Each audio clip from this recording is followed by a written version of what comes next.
నా పేరు శ్రీనివాస్. అట్లా పైసలు పడ్డాయి, 1,36,000 దాకా పడ్డాయి.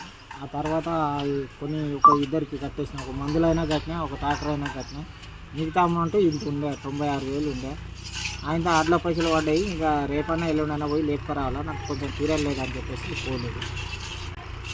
మళ్ళీ తర్వాత అది రాత్రి మెసేజ్ వచ్చింది, ఆధార్ కార్డు లింక్ అని చెప్పేసి వచ్చింది. అది అందులో ఫోన్ నెంబర్ వచ్చింది. ఆ ఫోన్ నెంబర్కి ఫోన్ చేసింది. ఫోన్ చేయడం వల్ల, ఆ ఫోన్ చేయడం వల్ల నాకు అప్పుడు రెస్పాన్స్ ఇవ్వలేడు, నాకేం చెప్పలేడు. తర్వాత పొద్దుగాలే చూసిన నాకంటే అమౌంట్ కట్ అయినాయి. డైరెక్ట్ బ్యాంకుకు పోయి ఎట్లా కట్ అయినాయని చెప్పేసి అడిగితే, అన్నెన్ నెంబర్ ఉన్నది, అది నువ్వు ఒక నోట్ అది రాసి నాకు నీకు మొత్తం స్టేట్మెంట్ ఇస్తా అని చెప్పిండు. అది తీసుకొని పోయి పోలీస్ స్టేషన్లో క్లియర్ చేసిన. అక్కడ ఆన్లైన్లో చూసి ఏదన్నా ఉంటే మళ్ళీ ఫోన్ చేస్తామని చెప్పింది. ఇదే సంగతి.